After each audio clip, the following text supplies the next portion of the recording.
everyone, welcome back to my channel. Today I have my November budget recap. We've got a lot of items to go through. I'm going to leave chapters for all the different sections down below if you want to skip around, but let's go ahead and jump in. November overall was a pretty good month for me. So we're going to start, look, I've got this whole stack. We're going to start with my November paycheck report. So this is just something that I write down each time I have any sort of money come in the month so that I can budget for it. I can make sure every cent is accounted for. I am a zero-based budgeter. So let's talk about first the different types of money I got this month and where they all came from. The first two here are my salary. So I am a salaried employee. I work a full-time job and I'm paid twice a month, but I am a month ahead. So I use my paychecks from October 15th and October 30th to pay for the month of November. That works really well for me and I just kind of prefer it that way. My previous job, I was paid one time a month. So this kind of just keeps on that, I don't know, tradition, I suppose. Here I have on the first $1.27 from Capital One. Interest, I have a few different high yield savings accounts. And so I do earn a little bit of interest each month, which is really great. Here on the 16th, $10.80 from GetUpside, which is a new gas app that I've been really enjoying. I will leave my referral code down below. If you want to use it, great. If not, that's fine. But I've earned $10.80 already. Basically what it is you use the app, you pull it up and it finds gas stations around you and tells you how much cash back per gallon you could get if you go there. And then you choose your gas station that you're going to go to. And then when you get there, you check in and say, yep, I'm here. And then you just pay for gas like normal. It takes a couple days for it to process.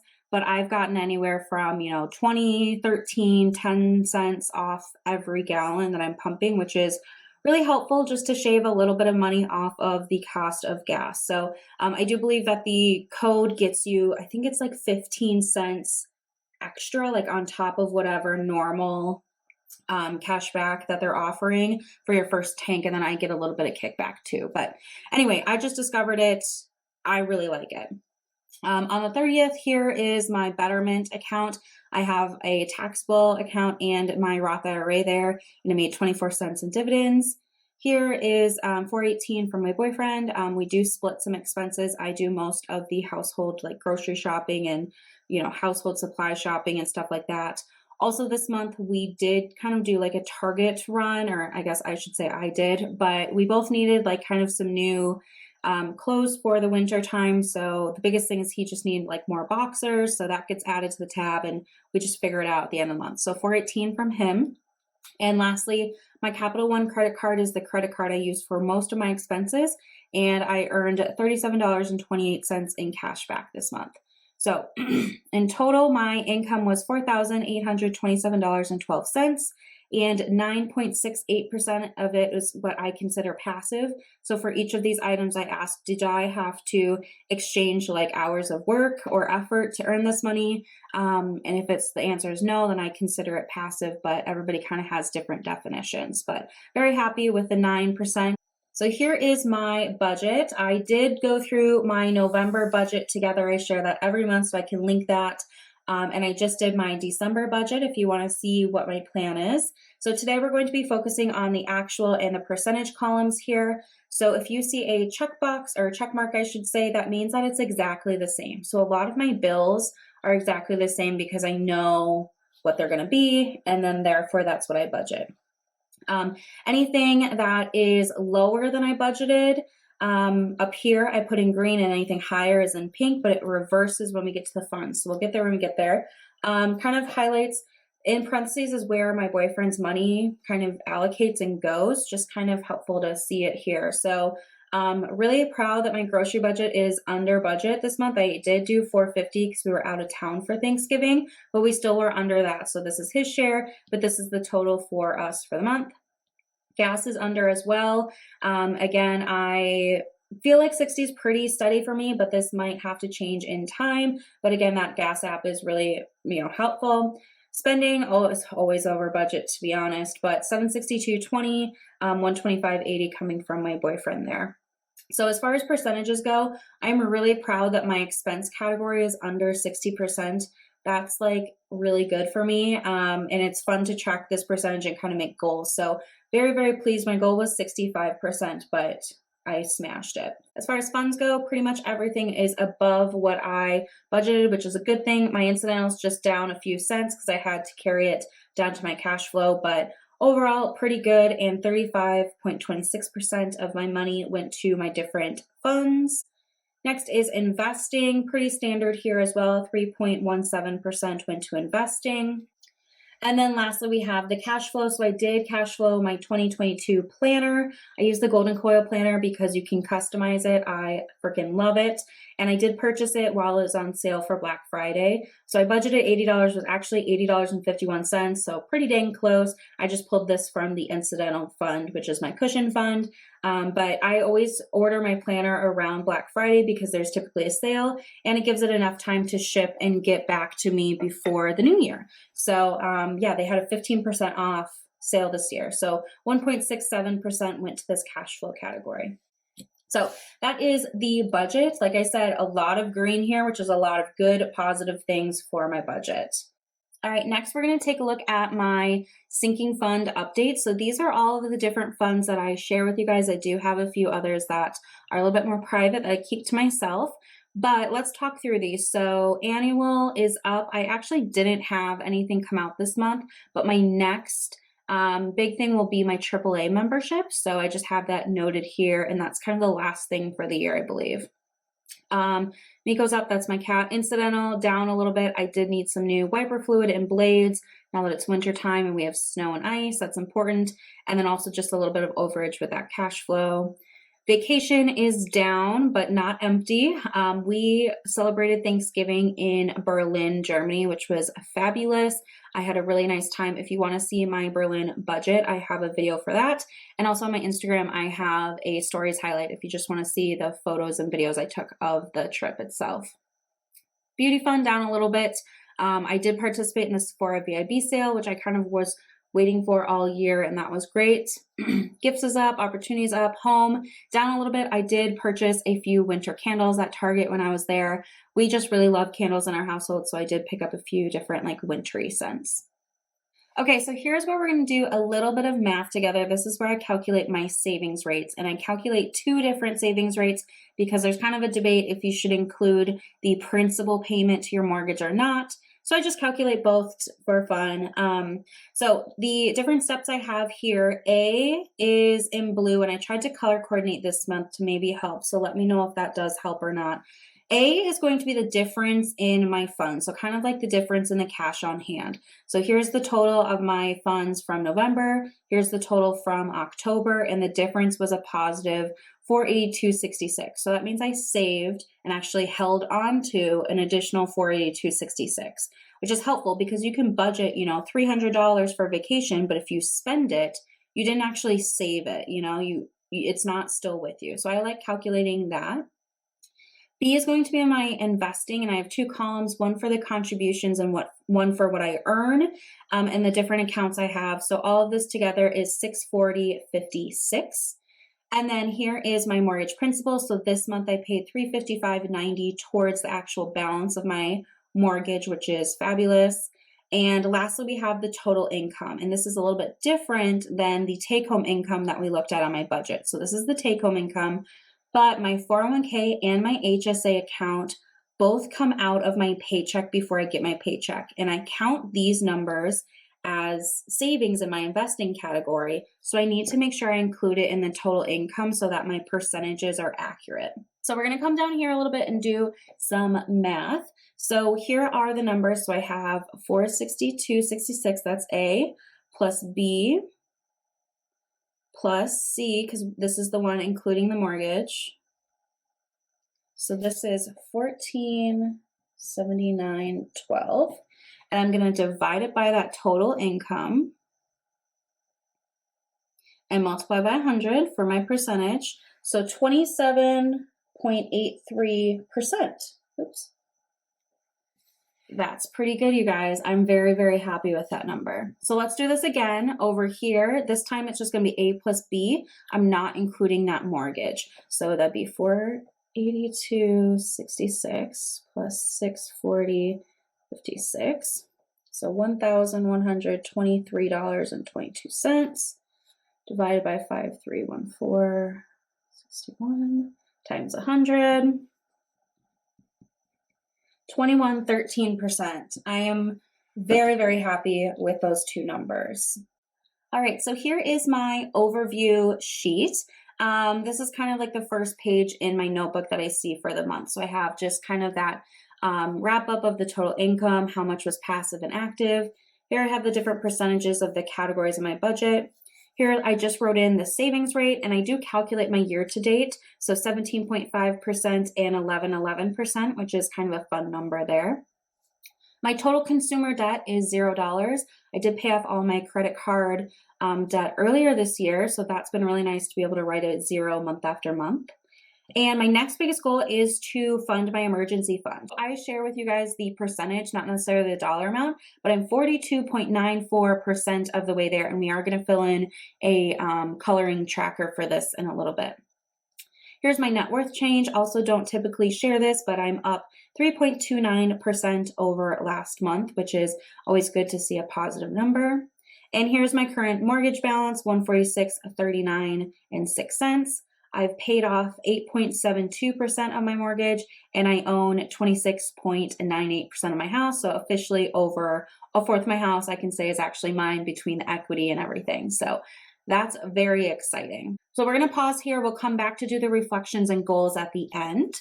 All right, so this is my mortgage amortization schedule. So this is what helps me track the payoff of my mortgage. And I'm not aggressively paying it off, but I do make one extra payment, like one full extra mortgage payment a year.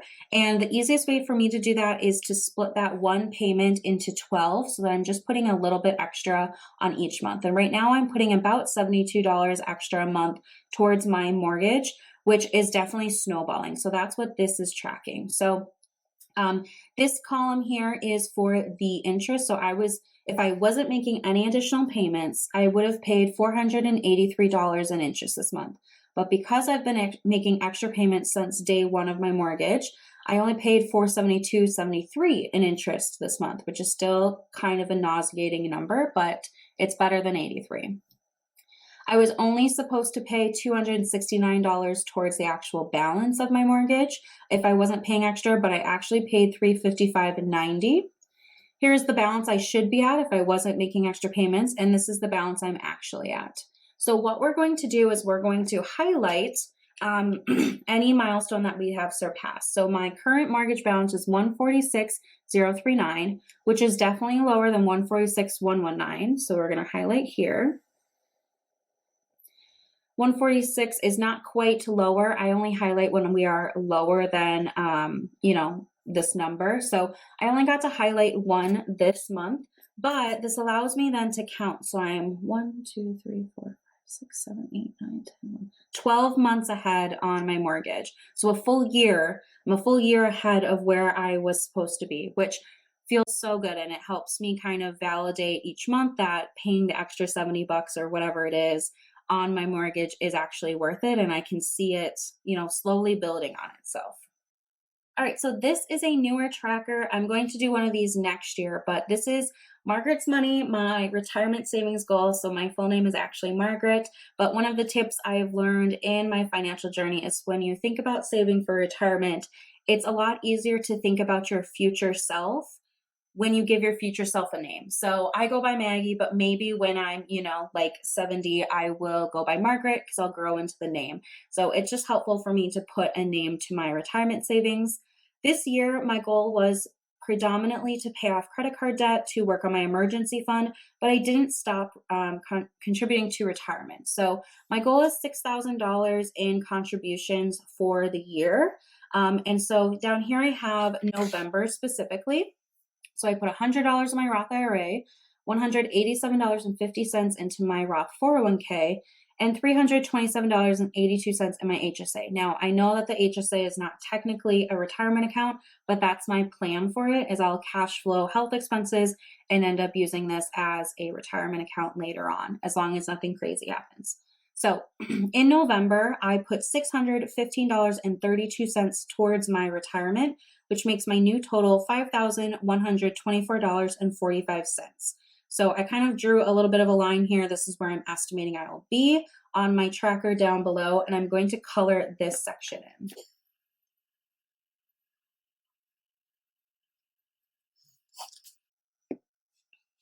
Okay, so we have $875.55 to go for the year. I'm not sure if I'll quite make that in December, but we'll have to see how I do at the end of the month. Okay, and then this is my emergency fund savings tracker. So again, I am tracking this in percentage. So each one of these circles is worth 5%. And if I flip this over, last month we were at 34.67%, and this month we're at 42.94%. So I have already kind of drew in where I need to go. So this would be 40%, and this would be 45%, and we're at 42.9. So that's basically halfway. So I'm going to color in this little section, this full one, and half of this one here.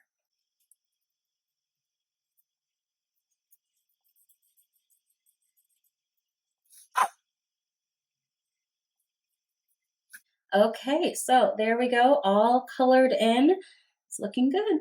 All right, so the last section of this video is going to be reflections and then also my December goals. So for positive points in my reflections here, I have my expenses were under 60%. My goal was 65%, so I smashed that. My grocery was under budget, and I also was able to send a little bit extra money to my emergency fund. So these were all positive things. A couple of less positive things, my spending over budget, that again is kind of always the case, unfortunately. And then when we were on our trip to Berlin, I unexpectedly had to stay one more night in Amsterdam. So I did have to spend more money out of my vacation costs because my flight was canceled and I had no other options until the next morning. But I didn't deplete my vacation fund all the way. So that's kind of a nice thing. These were my November goals, and I highlighted them all in green because I did achieve all of them. So first I had the goal to find a notary to finalize my estate planning. I did do that, so everything's signed, sealed, and delivered. Cash flow 2022 planner. I did do that. That was part of my budget, and I'm really glad that I did it over Black Friday because I got that 15% off. Here's the goal to have my expense section 65% or less, and I was under 60%, which felt really good. I had the goal to get my emergency fund to 40%, and I'm at 42.94%, so I did do that. And I remain debt free. So I'm feeling really good about the month of November. And I think I'm going to continue to keep reflecting on the actual goals in my recap videos going forward. So the last section of today's video is going to be talking about my December goals. So number one is to send $800 to my emergency fund. Currently, I'm budgeting $700. So that means that I need to find $800 either from extra payments or cutting other areas of my budget to meet that goal. It's a little bit of a stretch, but I'm looking forward to seeing if I can do it. Number two is to stay within my gift budget. So I have purchased a few of my Christmas gifts already. I have a couple more to go. And then the next one is my expenses staying 65% or less.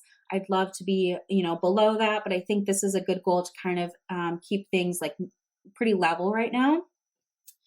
4 is to stay debt free. And then 5 is to start prepping my annual budget plan. So that's something that I kind of like to do. I look at all my bills to see what's changed and kind of plug things in.